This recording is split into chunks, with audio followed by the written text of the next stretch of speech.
encourages you about Jayson Tatum and what you've seen from him so far? He knows how to play. He can put the ball in the basket. But you know, he's had some things that I think have been good eye openers for him too.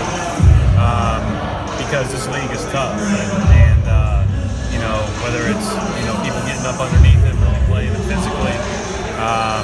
You know, figuring out what shot is the best shot to take at that time, and then just finding his spots. Those are all things that you learn over time.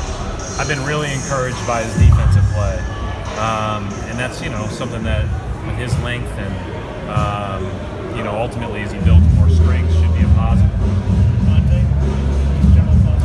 Yeah. So I thought part of Ante's struggles in the first few games were because we were putting him in bad spots. I talked to the team a little bit when I got here about, if Ante's got his guy sealed on the block, we have to throw him the ball. If Ante's rolling to the rim, don't throw it at his ankles, put it up in the air. And then you saw Demetrius, threw a nice lob pass today and delivered it, and he dunked it. He does a good job, even if you throw a floater up there or staying in the play and trying to get the rebound. But, it's hard to come in and all of a sudden you've been a roller and a post player your whole life and we're throwing the ball at 27 feet and trying to be Al Horford. That's not who he is. Nor will, we ask him to be that. So, but otherwise, he seems to have... He's getting more comfortable every day. I think he looks gassed, personally. I think that his long year ended June, whatever, 1st, 2nd, 3rd, whatever it was. And he traveled over here on the 26th and started practice. I think he'll benefit more from the next month than anybody else on the team.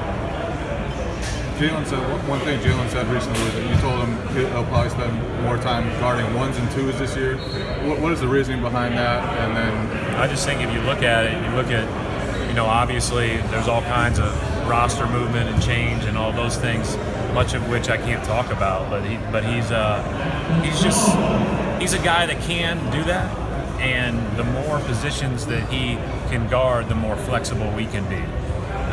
He didn't spend a ton of time on 1s this year, but certainly he guarded 2s quite a bit as the season went on. And he had that stretch in the middle of the year when he was starting where we were just throwing him on guys just to throw him on guys and give him experience. And so hopefully all that stuff pays off. He's a good enough athlete to guard a number of positions, and now he's a year in. He should be more familiar with how our defensive system works and those types of things. Do you think Jayson also has the potential to have that flexibility? Yeah, I think so too. Obviously Jaylen is. I think Jaylen at 19 is a little bit more body ready, than most 19-year-olds, and probably any 19-year-olds, right? But Jayson is plenty strong enough to play right now.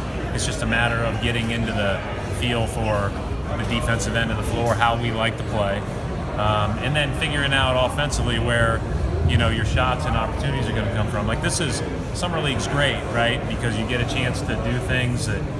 You get the ball in crunch time and all those other things, but some of those roles are going to be much different once the season really starts. And so, you find out where your spots are going to be, and hopefully that happens sooner rather than later. He was kind of a steal in the second round. Yeah, I think what he's doing translates. That's the thing with Shemi. Shemi is. I didn't know coming in that he could be matched up on 5s for possessions because of his leverage and his strength. But I thought one of the biggest key to winning the Lakers game was him guarding Zubac and stretching Zubac out. So his flexibility defensively is going to be enormous. I mean, I think that he will complete to be one of our better defenders right out of the gate.